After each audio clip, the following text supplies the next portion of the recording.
Hey, what's up, guys? How you doing? This is Rashad over at Hero Productions. I'm here for the review for Harriet. I'm getting my day started. I want to talk about the film I saw last night before I get my day started. But before we get into the review, I want all of you guys to do me a favor and like the channel, subscribe to my page, push the button to give you any notifications for any future um, any future videos I'm going to do. And please share this video to anybody that you know. So I'm going to talk a little bit about the film Harriet and give a critique of the actual film in terms of what I thought about it. I I do support the boycott of this motion picture. The only reason why I saw it was because I want to do a review. I wanted to do an in-depth review of this film to talk about it intelligently, since there's been a lot of talk, a lot of controversy among Black folks about this movie. There's been controversy, of course, about Cynthia Erivo and her anti and disparaging remarks that she's had towards ADOS people, American descendants of slaves. There's also been a lot of controversy about the company that actually who's pushed this movie, Comcast, and their anti-civil rights bill that they're actually pushing. And there's been controversy about the movie itself and the portrayal of certain characters. And what can I say? Everything in terms of the controversy is absolutely 100% correct. First off, let me get into, because I do try to be fair and unbiased. Let me first talk about some of the good things about the film. The good things. I would have to say probably the only good thing that I saw in this movie was the costume designing. Ruth Carter is a hell of a costume designer. She did a great job in Black Panther. And in this movie, she does as equally good of a job. And besides that, that's probably it. Every other aspect of this film I thought was not good. It was horrible. It was lackluster. From the set design, I never for once bought that they were in the period that they were in. To the acting, I never thought for one second that Cynthia Erivo, was Harriet Tubman. She was flat. She was one dimensional. I didn't buy her as being this ballsy, badass, take no prisoner chick that had enough guts to escape from slavery and to go back and go on 19 missions to bring slaves back, to the North all the way into Canada. And people don't realize that, is that Harriet Tubman she actually went into 19 missions. 19. That's right, 19 missions. That's how many missions she went in. So you have to imagine how ballsy this woman actually was. And I never actually bought that with Cynthia Erivo. I never bought that with her. She was one-dimensional. I thought the acting, generally in this film was horrible. I thought the direction was horrible. There were a couple of pivotal scenes that I thought that they really should have showed the character development in this woman, and they missed the mark in that. One of those scenes, to me, of course, was when she actually, went on her first mission, and she had to show her determination to free everyone. She pulls a gun out and puts it to her brother's chest, which, of course, Harriet Tubman would have done. If you read her biography, she had no problem pulling a pistol on any of the slaves that she was leading to freedom, and she told them, either you come with us or you die. And she actually made no bones about that. But every time I watched it with Cynthia Erivo, she always second guessed whether or not she actually was going to do that. That's not Harriet Tubman. If you actually read her story and you read some of the things that she said, she had no problem slitting your throat or blasting you if you were a coward. She had no problem doing that. No problem whatsoever. So that was part of the reason why I wasn't buying, Cynthia Erivo's portrayal of Harriet Tubman, because to me she did not seem like this badass take no prisoner chick. Everything she did was was one note. Her acting was one note. She was the same throughout the entire film. And then the other problem I had with her performance is the fact that she seemed to be scared. She seemed to be scared. Harriet Tubman, I'm sure there was fear, but she had no. But she had. But she also disguised a lot of. She disguised her fear when she was in the presence of danger every single time, and I didn't buy that from Cynthia Erivo. Never bought it from her at all. And maybe it's because Cynthia Erivo doesn't have that lineage that we do here in the States. Maybe because she's not anchored in the culture here, so so maybe that's why she wasn't able to portray it as honestly. But I never once bought her as being this badass take no prisoner, chick that Harriet Tubman was. Didn't buy it.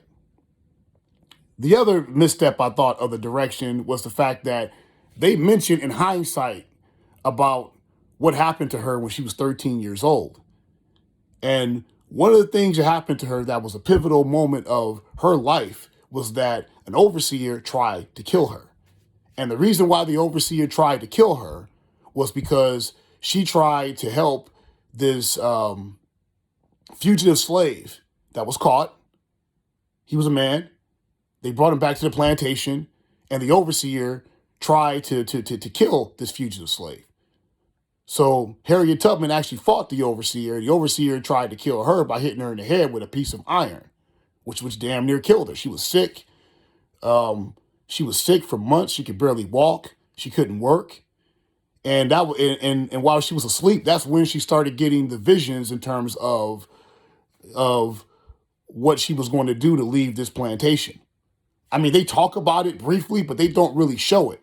And that's something I think that they should have shown within her story to really highlight how important this was in her life. Because if you read her biography, that was really a pivotal moment in terms of her development spiritually and her development as a freedom fighter. And they don't show this. They don't show it at all. And that was one of the things that I thought that was very problematic about this film, and why I say that this is absolutely horrendous direction of this icon. The third problem I have with it, which is something that's not talked about it, because this film is black feminist propaganda caping for white supremacy. Let's be real about that. That's really all this is. The third issue I had with it was the fact they don't talk about the connection between her and Nat Turner. If you actually read her biography, and one particular called General Tubman, which is written by a man named Earl Conrad, one of the things that they actually talk about in General Tubman is the fact that Harriet Tubman, when she was a little girl, she was influenced by Nat Turner. She talked about that when she was a little girl, you had free blacks that would actually go into the cabins and read newspaper clippings about what Nat Turner did in 1831. So she was in Maryland. Anybody who's from the D.C. metro area knows that Virginia, which is where Nat Turner's revolt happened, is not that far from Maryland. So she was very aware of who Nat Turner was and what he did. And that whole entire area became a hotbed of a lot of discipline problems for slave masters. All right, it's Virginia and also Maryland. So it was a coincidence. So it wasn't a coincidence that Harriet Tubman was so rebellious. Even at a young age, she was rebellious. She came from rebellious people. And within that area of America, you had a lot of rebellious slaves in Maryland and also in Virginia. You had a lot of rebellious slaves, okay? Because she didn't want to, to be sold to, into the South, the deep South, because she knew that if she were in states like Mississippi, Alabama, Georgia, Louisiana, she would have a tougher time trying to escape slavery as opposed to being where she was within Maryland. Because of just geographically, its proximity to where it was to the north and to free states. Okay, but there's no mention of this whatsoever. Why there's no mention of this? Because of the fact that this is in fact feminist propaganda. Is all this is. All right. which goes to my next point and why I say this is bad directing. The other problem I have with this is the fact that, and I'm sure a lot of you heard this already. I'm not saying anything that a lot of you haven't heard already. They insert this black male bounty hunter into this story, which, by the way, never happened within Harriet Tubman's actual story. She did not have a black male bounty hunter that was out there trying to kill her and trying to bring her to justice. That didn't happen. And then, secondly, it's not true to history at all. Okay, most white men during that time, particularly that time in 1850s, they were terrified to put a gun in a slave's hand because you had slaves that were rebelling, you had slaves that were running away. That's why they passed the fugitive slave law. And to put a gun into a black person's hand, white, male or female, particularly a male, they don't know whether or not they can trust him. And this dude sits up and he makes this joke where he talks about how he wants to get paid so he can have sex with white women. He actually says this. And none of the white slave catchers pulls out a gun and shoots him dead. Are you freaking kidding me? And I'm supposed to believe this? It's the most ridiculous thing I've ever seen. And Antonio Moore for Tone Talks, he actually does a very good job where he actually has historical backing to prove the fallacy of all this. And I invite you guys to check out his channel, Tone Talks, and look at one of his videos where he actually talks about this. But this is what they put out. And the only reason why I can think why this director, who's a black woman, would decide to make this directorial choice is because she's trying to push this divisive agenda against black men and black women. Is all she's doing. It's not about her trying to tell Harriet's story. It's not about her trying to be historically honest, but it's her trying to cape to this idea that black male patriarchy is a problem, because all of the male characters in this film, for the most part, were weak. They were unsure of themselves. They were beta males. They were they were cowardly, and the only one that really had any kind of gumption and really had any kind of moxie happened to be this black slave catcher who calls Harriet Tubman the B word. I'm trying not to curse in my videos because I have youngsters who watch it too. Calls her the B word, shoots at her, kills Janelle Monáe after she calls him a traitor. So the only one that's really being an alpha male happens to be the black male slave catcher, who didn't exist, by the way. That's not historical honesty. That's pushing this intersectional, black feminist, a black feminist agenda that's attacking black men, and you're destroying a portrayal of one of our icons at the expense of black men. I can't co-sign that. I can never co-sign that. It's not honest to her story, and it definitely isn't honest to history at all. And it's distorting history. And at the very end, they sit up and they try to highlight that she fought for women's suffrage, which is not true.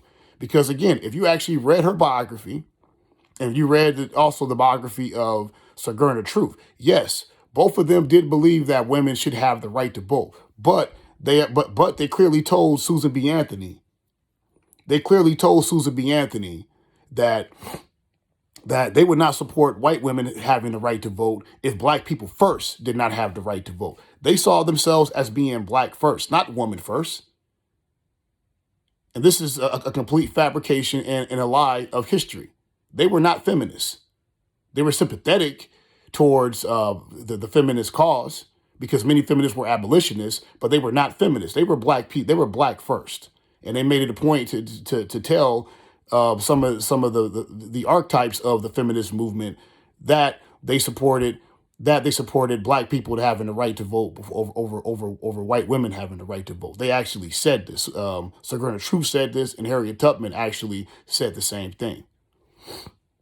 But again, if you watch this film, they're telling lies upon lies upon lies about this woman's story. And don't get me wrong, I understand that no film is going to be historically correct. Malcolm X wasn't 100% historically accurate. No motion picture that's a biopic about people actually is. There's always they always take artistic liberties, and They embellish certain things, certain characters, get them out. Certain historical people get amalgamated into one character. I get that. I understand that. But when you're doing things like what they did, where you're pushing, gender politics, at the expense of gender politics, and the agenda clearly is to push that over telling the true story, I can't co-sign it. And that was the problem that I had with the film, personally. That's the problem that I had with it. So I guess my view might be a little bit biased as opposed to other people. But that's why I'm giving this review. I can't co-sign this film because I think this film is pushing a divisive agenda between black men and black women, and we don't need more division. We need healing among each other.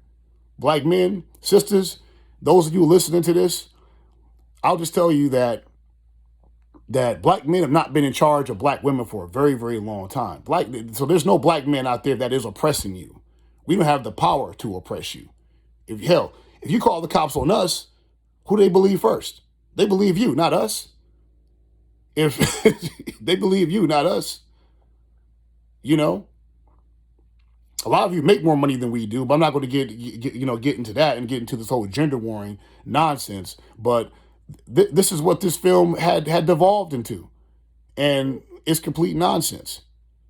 It's complete nonsense. But so, as you can see, I didn't like this film. I can't endorse it. I don't think it's something that we should endorse.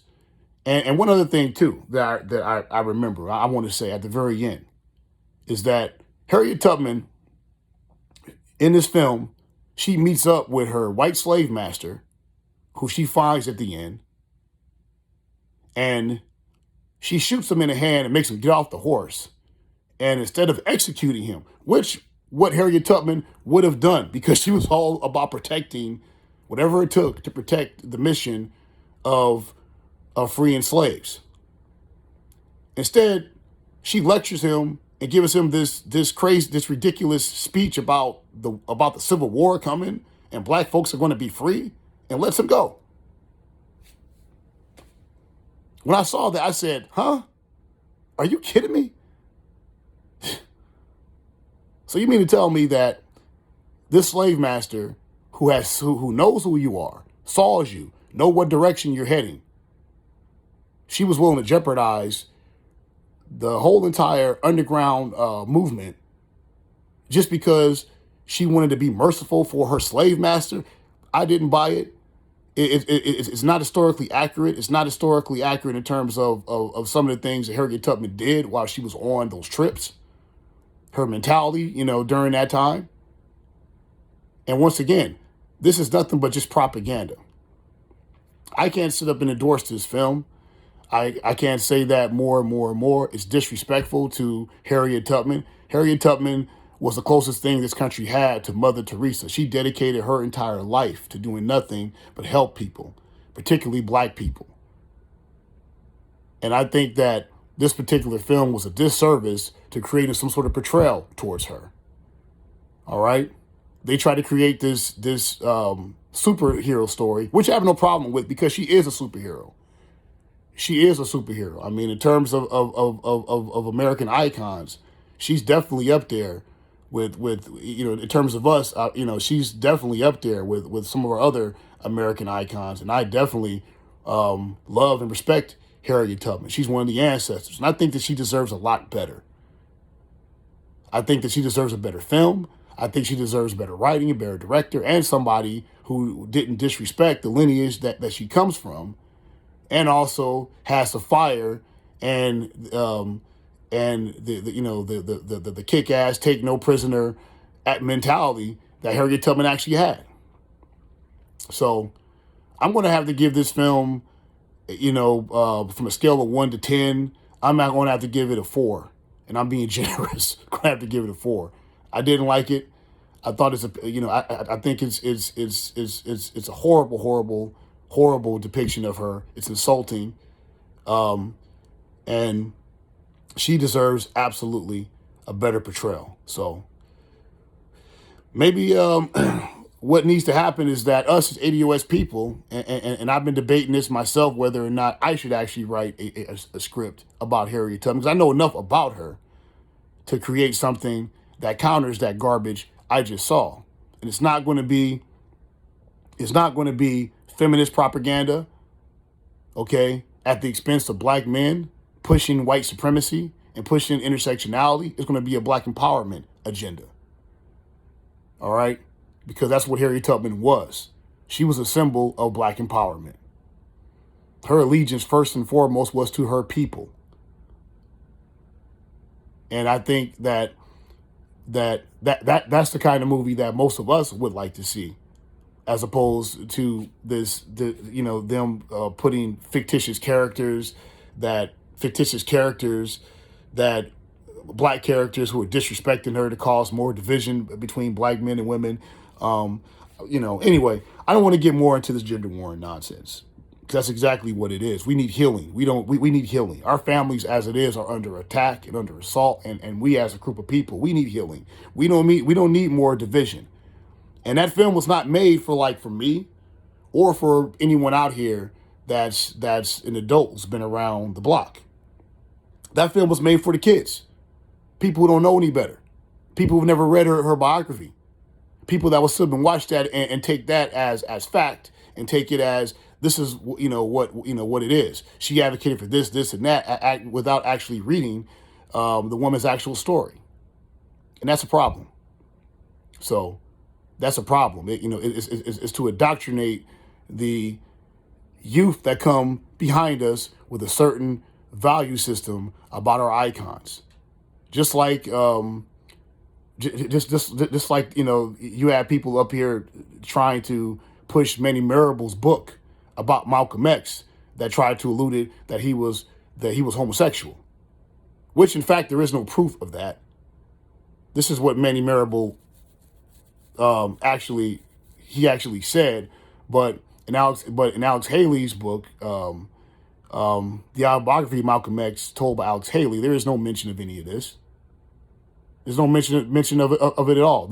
So this is a full assault on our icons, and these individuals are trying to do whatever they can to see if they can get away with it. And I say that we shouldn't. And I say that us as ADOS people, probably our solution is that we need to start making our own movies about our own icons and portray them the way that we want them to be seen, not the way that Hollywood chooses to show them to us. So that's all I have to say about that. I'm a person who's a doer and likes to put things out that definitely uplifts us as a group, and I can't co-sign this film because by doing things like, for example, putting in this fictitious black bounty hunter, you're trying to alleviate the responsibility of who benefited from that diabolical system, which wasn't us. The collaborators, which they should be held accountable. And believe me, I have no love for black collaborators at all. But the main beneficiaries, the ones who benefited from this system and from white supremacy, are white people, not us. Not us. So in order to make a segment of this population feel comfortable, that's what they're putting out. That's what they're putting out. And I can't endorse it. But anyway, that's all I have to say about that. Go ahead and like the page, subscribe to the channel, share this, and push the notification button for further videos that I may have. And I will all talk to you later. Take it easy. Ashe.